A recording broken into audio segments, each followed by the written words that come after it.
Assalamu alaikum. So today, Quran and Hadith, B-part questions. Let's go to our question. How are the Quran and Hadith employed in working out the Islamic law? Now remember, this is a B-part question. The difference, sometimes you get the same question asked for as an A part. The difference would be in A part you would add the quotes, Quranic translations and Hadith translations to support your answer, and it would be a very detailed answer. Because it's a B part, it will be you will answer with your own opinion. I can just give you pointers, but it should be your own opinion. How are the Quran and Hadith employed? How are they, implemented in working out the Islamic law?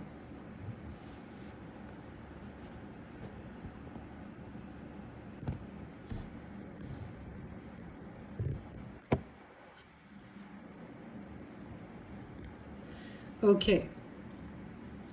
Quran and Hadith are primary sources of Islamic law. They are inseparable. They cannot be separated at all. In other words, where the Quran is, when you're talking about the Quran, the Hadith always comes to support it. They're near to inseparable. It's, when you come across some people saying that, okay, we accept the Hadith, Quran, but we don't accept the Hadith, that is wrong. It's impossible to do that. And then again, the Hadith it's the interpretation of the Quran. Without the Hadith, you could never interpret the Quran, never do the tafsir of the Quran. And then the Hadith, it supports the Quran. For example, if I talk about interpretation, when the Prophet, if the Prophet is talking about Salah, if the Quran says Aqimu Salat, pray, establish prayer, then you will have a Hadith in which the Prophet says, pray as you see me praying. So you will observe his different forms of hadith that tell you how to pray. So that would be interpretation of the Quran. Or like if there were verses that were revealed at the time of Surah Hudaybiyah, Surah Fath was revealed at that time. And the hadith will tell us, basically, when we read the surah, we can never guess that when this was revealed. It's the hadith that would be brought forward to tell us that, okay, this was revealed at the time of Hudaybiyah, and this the peace treaty was defined as Fathul Mubin. Then support. The hadith also supports the Quran. For example, it is mentioned in the Quran that do not consume each other's wealth in a batil way, in a wrong way, in a corrupt way. And then to support this stance, there's a hadith in which it is mentioned that don't consume another person's wealth unless it is by mutual consent. So it supported the Quranic verse, and then it reiterates. If the Quran, reiterates means to repeat something, to focus, to emphasize on something again and again and again.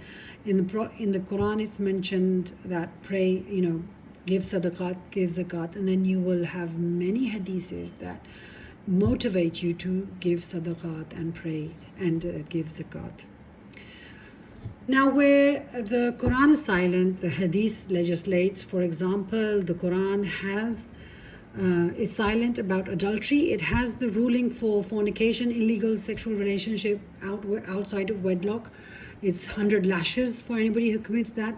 But for adultery, in which a married person steps out of his wedlock, his sacred wedlock, and has a sexual relationship outside of the marriage, then that's called adultery. The hadith legislates the punishment for that. That would be stoning to death. Then hadith adds to commandments, as it's mentioned in the Quran, that carrion, dead meat, lahm al-khinzir, and blood are haram for you. And then the hadith further, you'll have a hadith that mentions that animals with canines or talons, birds of prey, they're also haram. Then it's also reference to the context, like verses revealed in Badr, verses revealed at Hudaybiyah, verses revealed during Hajj. The hadith will give you the reference to the context as to when a verse was revealed.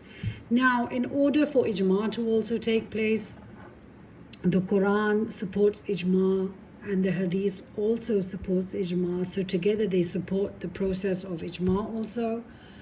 Then qiyas. Remember, even for qiyas, the Quran and the hadith are used together.